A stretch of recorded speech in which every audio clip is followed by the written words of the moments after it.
নমস্কার বন্ধুরা, আমি মৌ। আমার রান্নাঘরে আপনাদের সকলকে স্বাগতম। বন্ধুরা, আজকে বানাবো চিংড়ি মাছ দিয়ে লাল শাক।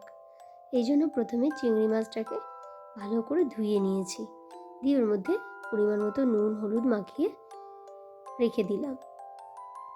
এরপর একটা কড়াই বসিয়ে তাতে পরিমাণ মতো সর্ষের তেল দিয়ে দিলাম। তারপরে শুকনো লঙ্কা আর কালো জিরে ফোড়ন দিয়ে আমি যে চিংড়ি মাছগুলোতে নুন হলুদ মাখিয়ে রেখেছিলাম সেগুলোকে দিয়ে দিলাম। বেশ কিছুক্ষণ নাড়াচাড়া করার পরে আমি লাল শাকটাকে দিয়ে দিলাম। এরপর লাল শাকটাও আমি কিছুক্ষণ নেড়ে চেড়ে নেব। দেখুন বন্ধুরা, এবার আমি এটার মধ্যে দুটো কাঁচা লঙ্কা, চেরা কাঁচা লঙ্কা, পরিমাণ মতো নুন আর পরিমাণ মতন হলুদ দিয়ে বেশ কিছুক্ষণ নাড়ব। শাকটা নুন দেওয়ার জন্য মজে যাবে আর শাকটা থেকে কিছুটা জল বেরিয়ে যাবে, আর নতুন করে আমাকে জল অ্যাড করতে হবে না।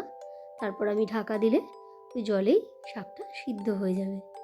দেখুন, এবার আমি এর মধ্যে 1 চামচ চিনি দিয়ে দিলাম। দেখুন কীরকম জলটা বেরিয়ে গেছে। এরপর আমি ঢাকা দিয়ে দেবো। শাকটা আর চিংড়িটা ভালোভাবে এই জলেই সিদ্ধ হয়ে যাবে।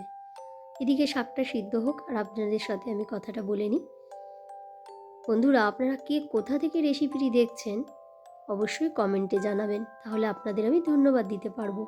আর রেসিপিটি ভালো লেগে থাকলে লাইক কমেন্ট সাবস্ক্রাইব করে দেবেন। দেখুন বন্ধুরা, এখন আমার শাকের জলটা পুরো শুকিয়ে গেছে।